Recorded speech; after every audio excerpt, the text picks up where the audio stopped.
welcome to my channel. Bonsoir et bienvenue sur ma chaîne. My name is Muriel and this evening I will be doing a review of Ammonite by Nicola Griffith. This book was written in 1992, so it's exactly as old as I am, and it tells the story of Marge, or Margherite Angelica Taishan, who is an anthropologist sent to the planet Jeep, a planet that was colonized by human beings 200, 300, 400 years ago, and on which resides a deadly virus, very apropos, I feel, that specifically killed all the men and a lot of the women, and so the only survivors were female, and they somehow have managed to survive for all that time. The planet is rediscovered in the present day by an interplanetary resource mining company, and they send a team to survey it, to potentially, start operations on it. They encounter these female natives, and they need to understand what's going on that planet with that virus. How have these women survived? How are they able to reproduce amongst themselves? And so they send Marge down there to try and find out what's going on.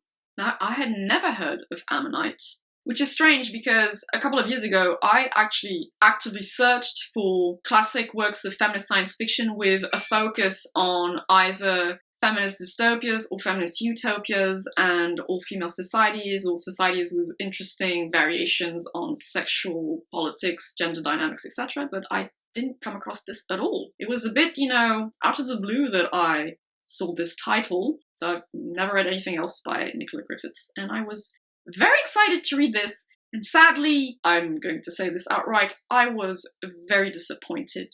Not disappointed to the point that I didn't like this novel. I still think it's pretty good, but I feel this could have been great, and it wasn't, and so I felt very miffed at the end. But before I get into that, a note on the writing as usual.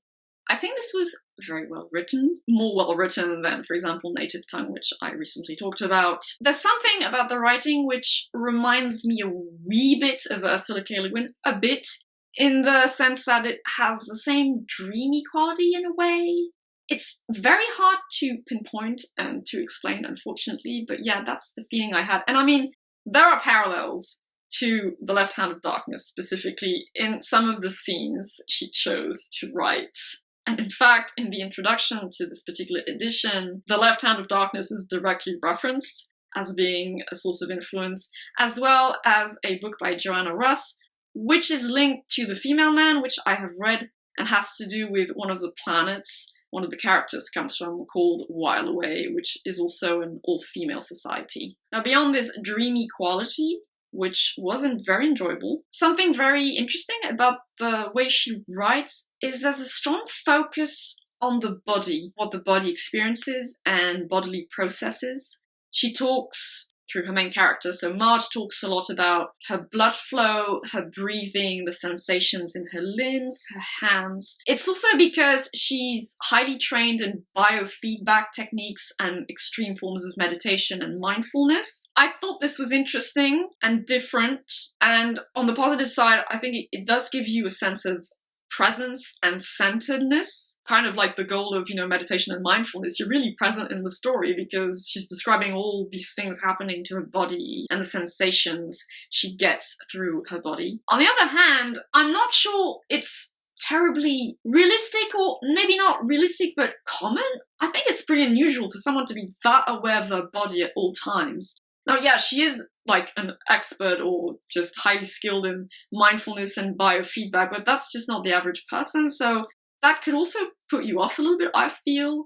Like, how many people actually live like that all the time? So yeah, balancing act there. Another thing is that sometimes I felt there wasn't enough focus on the world around her. I mean, she experiences the world and talks about it through the sensations in her body, but sometimes I had a hard time picturing what she even looked like. Like, I can't even remember if she described in any specific way. There are descriptions of the other female characters, but very basic. And there are descriptions of trees and animals, but I thought there was a lack of balance between the internal processes, the internal organic life she's experiencing, and the external environment in which she was experiencing them. It's not a big problem, but I guess I would have preferred slightly more focus on the outside world because it is a new planet with, different kinds of animals and plants, and I wanted to know how that worked with the female natives. But this goes to a general issue I had with the world building, which I'll get back to. And we're going to start off with some of the issues I had with this novel, one of which is that it's not really science fiction in the way I want it to be. Fundamentally, this is a story about personal growth, that of the main character, Marge. It's about her journey, her external journey on the planet Jeep, and her internal journey to find a sense of identity, a sense of place in the world, in this case her adoptive world, which in and of itself isn't a problem. But I felt it was a very literary fiction focus for something that was meant to be science fiction, if that makes sense. I don't have a problem with literary fiction. One of my favorite novels of all time, Lolita, is literary fiction. It has nothing to do with SFF. But in a book that is supposed to be SFF, I expect, at the very least, more SFF. I don't mind something deep and thoughtful that is reminiscent of literary fiction. My favorite SFF author of all time, Ursula K. Le Guin, may she rest in peace, did that brilliantly. And I was expecting more of that, I guess. But this focus on Marge and her internal journey in and of itself isn't that related to the world around her, the specificity of, the all-female society she encounters. She's supposed to be an anthropologist figuring out what's going on the planet Jeep. And in the end, it's not really about that. And also, I say it's not really science fiction. To me, it was more science fantasy. By that, I mean, there were some issues with the science itself used to explain what's going on Jeep. And there's also a sense of spirituality and mysticism, which doesn't have to be incompatible with science fiction either. See, that's not, again, in and of itself a problem. I think it can work. And once again, the queen of SFF, Ursula K. Le Guin, has played around with that. They didn't really work in there. So that's it. It's the story of Marge finding herself. That's the main focus of this book. It's a linear structure. It's a journey. I mean, there is an alternation between her point of view and the point of view of, the other main character, Helen Dana, who is the chief of the unit of researchers and paramilitary employees that were deployed by the company onto Jeep to, do surveys and assess resource exploitation. And they were basically left there because, the virus is around and they've all been contaminated and survived the virus. But so in the meantime, they've left a doctor and a couple of staff in orbit to try and come up with a vaccine that could work. And so, in fact, Marge has been inoculated with a vaccine, and so she's also being used as a test subject to see if it works while she does her anthropological fieldwork. So Helen Dana is in charge of all these people living at Port Central, their base of operations, and you do see the story from her point of view as well. And it's also about her coming to terms with having to live on Jeep for the rest of her life, basically. It's very human-centered and character-centered. It's a character-driven story, which doesn't have to be a problem, but I wanted more of the science fiction, more of the world building. And apart from that, that's what the story's about. Self-exploration and finding identity, basically. So I just mentioned the main characters. Marge. Margarita Angelica Taishan. Okay, so this is another big problem I had with the book. I just didn't relate to her, which is going to be a problem for a character-driven story, right? I just didn't really care much about her. I thought there was a lot of selfishness to her character. A wee bit of immaturity, too, as well, I guess. She's supposed to be this qualified anthropologist, and very quickly she just disregards, suggestions by the staff at Port Central and Helen Dana. Now, this is partly informed by traumatic experiences she had on another planet on which she was violently attacked. So, that's understandable, but still, she just mistrusts everyone, feels disconnected from everyone, and so she goes off to try and figure out where the women came from and how their societies evolved and how have they managed to reproduce, etc. But that gets waylaid really early on. She does get ambushed by a tribe of warrior-like women, which re-traumatizes her, so that's understandable. But then even when she gets to safety, she kind of drops it all and goes on a type of vision quest to find herself and just decides to go native and just doesn't really care anymore about the people back at Port Central and how those women are going to survive, and it's a very irresponsible attitude, I find. I mean, it's just so little regard for the women she was supposed to work with, or, even the women she lived with on that, orbiting station with the doctor and scientist colleagues. The woman who crafted that vaccine, she's like, I'm going to stop taking that vaccine. It does work, but I'm not going to have enough to get back to Port Central. And she finds a woman she falls in love with, and that's that. And I was like, what? Really? And there's this whole thing where she just decides, you know what? I didn't give much thought to it before, but as she's going through something, which I'll get back to, I'm going to have a baby. Like that, I don't relate to that. That's a very personal thing, obviously. I mean, it's very minor, it's very personal. This probably won't bother a lot of people, but I just cannot relate to that at all. This sudden maternal instinct or desire was like, where did that come from? And it just put me off a bit. And so, she's living her best lesbian romance and going to have a family, and she's found her people, and then she finds her calling as this kind of secular shaman called a viajera. No, I couldn't relate to her at all. So that was a major problem. Then you have Helen Danner, the other major character. She has a great sense of responsibility towards the people she's in charge of. She had, extensive military or paramilitary training, but she's not, the cold, calculated military type, I guess, because she actually filed a complaint with the company because they were setting off fires, horrible, ravaging fires that were, hurting the natives, and she actually took the side of the natives. So now she has a lot of compassion, and she's intelligent, capable, really wants to find a way for everyone to make it, to survive, to have a good life, because, she's realizing that they're never getting off that planet. They're going to have to live there for the rest of their lives and, mingle with the natives and reproduce and etc. And so what's interesting about her character arc, I find, is that it's kind of the reverse of Marge's. Marge's, in a sense, doesn't have a strong sense of identity. She's looking to find herself. And she went into anthropology to feel close to her mother, but doesn't actually genuinely feel interested by her work. But then she does. So that was also a bit of flip-flopping around with that. Dana, on the other hand, she knows who she is. She's commander or sergeant, I can't remember her exact grade. And she has to learn to actually let go of that a bit. She realizes that, I'm not going to remain that for the rest of my life because we're going to have to assimilate with the natives. So I don't know what I'm going to be. So she has to learn to fluidify her identity a bit, to loosen it up a bit. So that was an interesting contrast. I'll admit that. And then you have a cast of supporting characters, which are superficially developed, I think. You have Marge's lover. Okay, she's a bit more fleshed out, Thenica. So she's a viajera.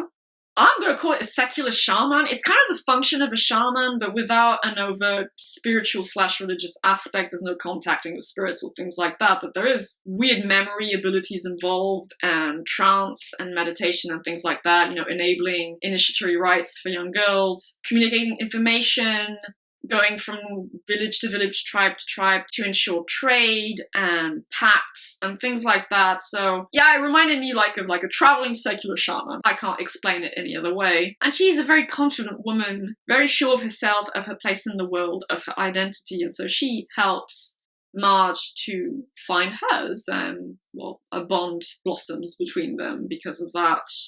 So the world building, that is one of the things that disappointed me the most. Now, I have read that this was Nicola Griffith's first novel, which might explain some things. I feel this should have either been a much bigger novel or the first part in, a duology, for example. Which is weird because, more doesn't necessarily mean better. Like, The Left Hand of Darkness, which to me is a masterpiece, is shorter than this, and yet it packs a massive punch. It packs so many things in there, it's insane, it's so rich. And I was expecting something on par with that, maybe not as good, but something more on par with that, because there's so much potential to explore the dynamics of a society with only females who have managed to crack a weird form of parthenogenesis. I was especially interested because, okay, bit of an anecdote here. I have a couple of story world-building projects that I've put on indefinite hold, but I have worked on a few threads within them. And one of those story world-building projects includes, nymphs, because I'm a big mythology nerd, and the nymphs in my universe are all female species, because nymphs are always female, and so I've decided that they will reproduce by a kind of modified parthenogenesis to ensure, genetic diversity. And so they're all by default lesbian, though I say that it's absurd to call them lesbian because there's nothing else they could be. And that I will give to Nicola Griffith. The word lesbian is never once used in this book, and that does make sense. It's the same reasoning I had. It has no purpose to call these women, these Jeepians, lesbian because there are no males. What else are they going to be but, having loving relationships and sexual relationships with one another? But see, my story idea is within the realm of fantasy, which gives me a lot of leeway. I don't actually have to go into the nitty-gritty science of human parthenogenesis. I could just for fun. But she did. And it didn't work. It's my personal opinion that if you're going to go for the hard science or the hard science explanation, you have to commit 100%, or at least to the best of your ability, and I didn't think she achieved that personally. She does give an explanation for how the women of Jeep reproduce. And yes, it is a kind of parthenogenesis, and sorry, I'm gonna have to go into spoilers here, so if you want to leave off here, I'll see you next time. It involves some very strange elements of modified states of consciousness and deep meditation and trance, like basically tripping on, psychedelics and accessing the body on a microscopic, even molecular level, and being able to induce an egg from an ovary to go through meiosis and then spontaneously just start multiplying to produce an embryo. And what's interesting with the women of Jeep, beyond that, that's a feat in and of itself, is they can do this as a couple. You have a couple of women. They will go into trance together and they will access each other's bodies on the molecular level and induce meiosis, but meiosis that includes massive amounts of crossing overs, I guess, because it reshuffles the genes. And so the woman will be pregnant with a fetus that won't be a perfect clone of herself.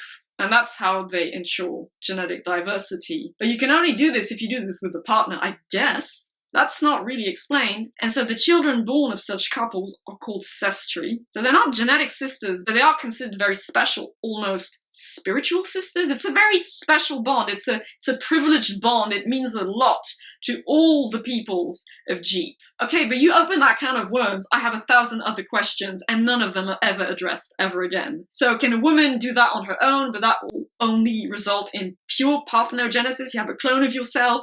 So sestry, you have to do that with a lover, and so many other questions, and she never addresses it again. To be fair, it's a weak explanation to begin with. It's a heavily spiritual explanation, which doesn't necessarily have to not work. I've read things about the cosmic serpent and about how potentially primitive peoples use actually ayahuasca ceremonies to access information in their DNA, which allow them to crack medicinal plants. It's a bit out there, but I'm open-minded, so I don't necessarily mind that kind of explanation, but then develop it. Work on that, embroider it. You're just dropping that in the water, I'm just supposed to, okay, go with it, all right. That's my point. When, if you're going to commit to something like that, you got to commit 100%.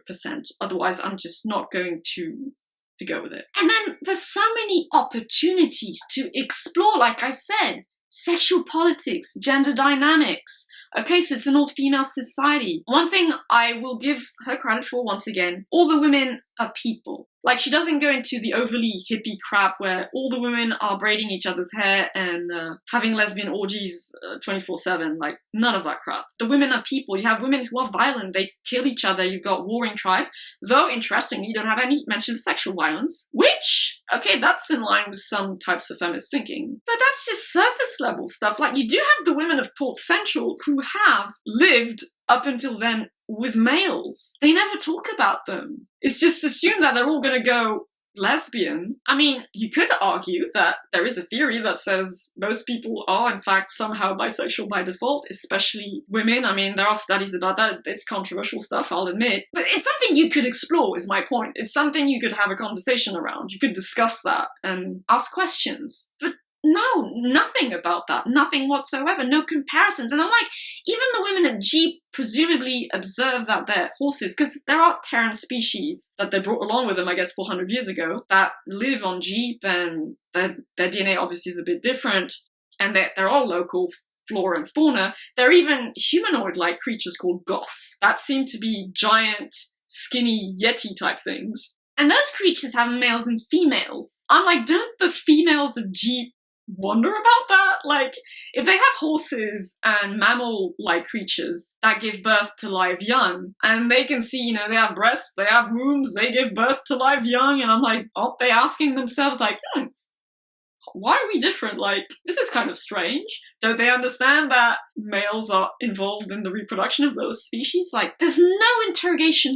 whatsoever, which sounds incredibly weird to me. They're still human beings. Human beings are curious critters, right? Where's the questioning? Where's the curiosity? And even with personal stuff, like, Marge supposedly thinks about her dead mother a lot. And you could, you know, ask questions about the mother-daughter bond, since it's the only parental bond there is on Jeep. You could question that, develop that. I would have been interested in seeing how the grief is impacting her, but it's superficial level stuff. I don't get it. There's so many opportunities to explore so many interesting avenues of thought and reflection, and nothing. She doesn't pick any of those threads, or at least just for a hot minute, and then it's never addressed again. That's why I said this could have been a much bigger book, or at least the first part in a duology. She could have explored so much more. There's so many missed opportunities. It's almost infuriating in a way.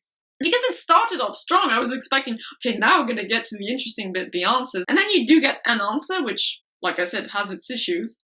And then nothing. Lack of feminism and lack of science are my main gripes with this, I guess.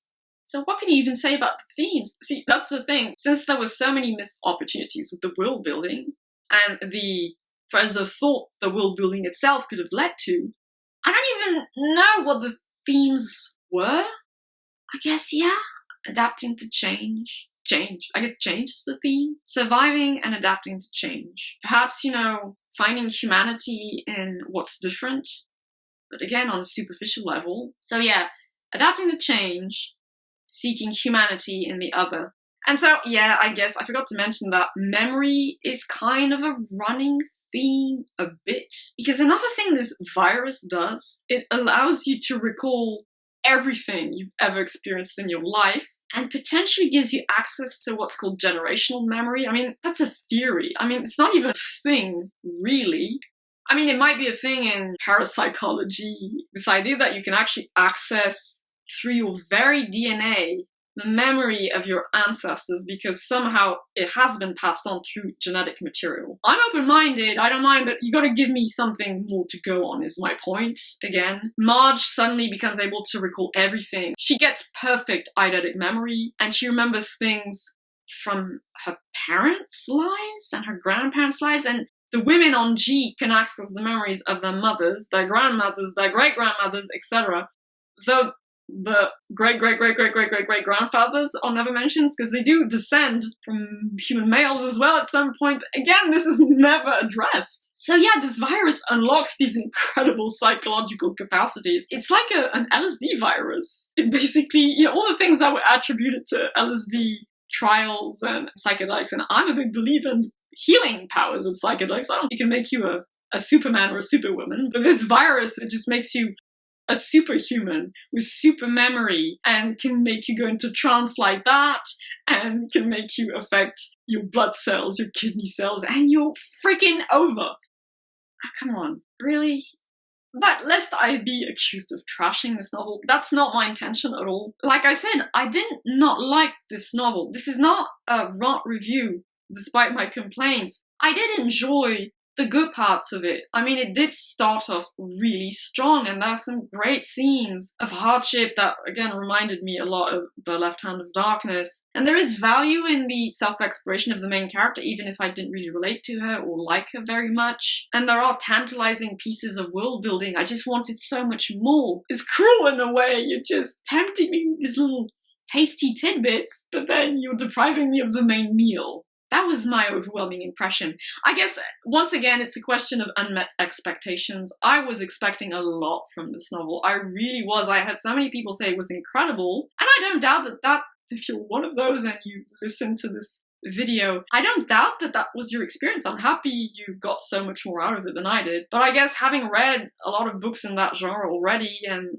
like I said, even I have played around with the concept of an all-female species, I think this could have been so much more. There were so many threads of possibility that she chose not to pick up, or that, like I said, she picked for a hot minute and then dropped never to be addressed again. So I gave this 3.5 stars on Goodreads. It's a solid 7.5 out of 10. Kind of like Native Tongue, but the weird thing with Native Tongue, and I had a hard time rating it, I guess I was expecting less and then was happily surprised. With this I was expecting a lot and was disappointed. That being said, I will be reading some quotes I wrote down from this novel. She knew these people had evolved cultures resting on bases very different from those of any Earth people. She did not know whether that made these women human or something entirely other. She had laughed aloud, but the forest swallowed her thin, bright ribbon of laughter, and she quieted as she realized it was she who was the alien here. That the dark and the green around her would remain unaffected by her, could not digest her if it tried. Marge wanted to lean into them and weep for what she had lost, though she did not know whether her loss was good or bad, or even real. "Do you see, Marge?" she said, opening it as though it were on a hinge. "Shells are not empty." Chamber after gleaming chamber was filled with soft, wet life. She had no friends, because whenever she began to get close to someone, it felt like unknown territory, and it scared her. She ran away to a new place to find new people to study, people to whom she did not necessarily have to be a person back. Perhaps she should not be asking who she was, but rather of what she was a part. The world was telling her, her blood, the tides in her cells, and the fluctuations in her nerves already beat to its rhythm, just as they had once resonated to the electromagnetic surges of Earth. It seemed to her only that some cruel beast with talons and beak steeped in fire and acid ripped at her body over and over. She screamed, but there was no escape. It waits for you if you but have the courage to face this greatest death of all, this death of change. And that concludes my review for Ammonite by Nicola Griffith. Like I said, disappointed, but it's by no means a bad novel. It's pretty good. But yeah, I was expecting so much more, unfortunately. Anyway, I hope you enjoyed the review, and I wish you all a lovely day or evening. Don't forget to wash your hands. And I shall see you in the next video. Bye-bye.